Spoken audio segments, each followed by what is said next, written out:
Hello everybody, Purple Smover Ryan back in with another video, and today we're just kind of trying to clue in on what's one of the strongest decks in the newest Hearthstone expansion. It is only day one, so it is hard to tell what might be the top decks, but one thing is for certain is that Naga Mage might be a tier 1 deck. It has some insane value.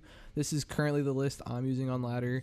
I actually took this list from Alec, who, as you can see, has been grinding with it at a high rank in Legend, and it's been doing absolutely phenomenal. This deck does not run out of steam. You can have some crazy churns with Spitelash Siren and just completely go off.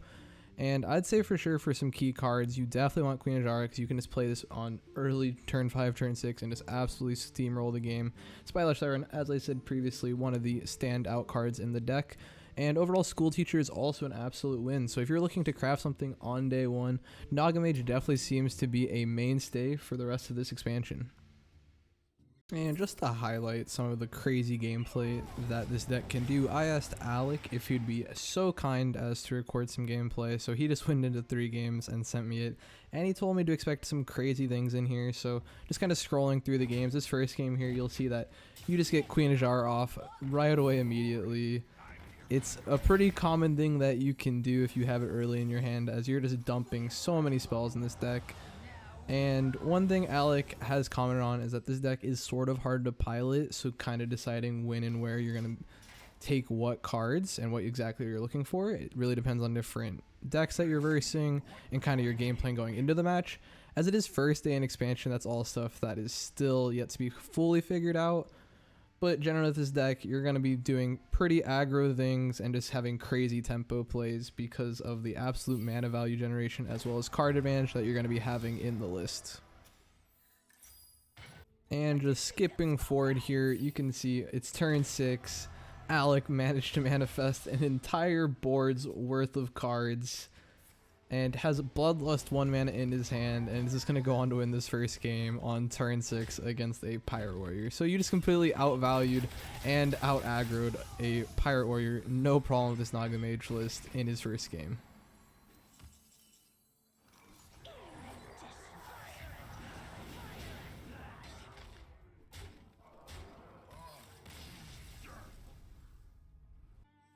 In the second game, we got a Naga Mage mirror. A lot of the same stuff goes on here. Instead of Queen Azshara, however, he just made a lot of additional spells utilizing what the deck does best, just dropping the Nagas and getting in that chip damage. As it is the mirror, it is a little bit interesting because both characters are doing the exact same thing, but Alec seems to manage to just do it slightly better with the cards he generates. And as you can see, with Pyroblast in rotation now in the core set, you can just discover that off of cards and get a juicy finisher that will close out a lot of games for you. And as you can see in this game, Alec didn't even actually need the Pyroblast, as cards like Ignite and Siphon Mana also just managed to get the job done. So once again, moving into game 3, Alec informing me that this game was absolutely insane in terms of value and the things that go on. And as you can see, once again, Queen Azshara in hand. It is on turn 6 this time, however, but yeah, he's just going to be able to drop multiple spells and just completely finish that. Curious to see what he opts for in this matchup, but it is just crazy the pace that this deck can move. And even his opponent gets a pretty juicy churn off himself, a 5-5 and an 8-8 on turn 7 himself, ramped out. Actually top decking the Spitelash Siren, looking to see what kind of crazy churn he can get off.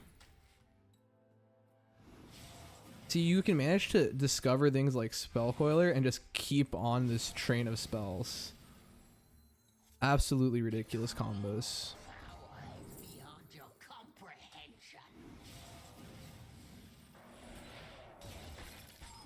Managed to drop all that as well as get the Queen Azshara off, getting the Naga trigger to get additional mana. Opts for the Horn to make a Colossal. Absolutely ridiculous. Absolutely ridiculous things this deck can do. So even with his opponent dropping all these giants, the fact that you're able just to discover constant answers into your opponent, getting the Siphon Mana, all this additional mana value that it can generate is absolutely absurd. What is this? The absolute nonsense that this deck can get up to, guys. Reminder, this is just turn 7 with no ramp in a deck. just managing to get this out.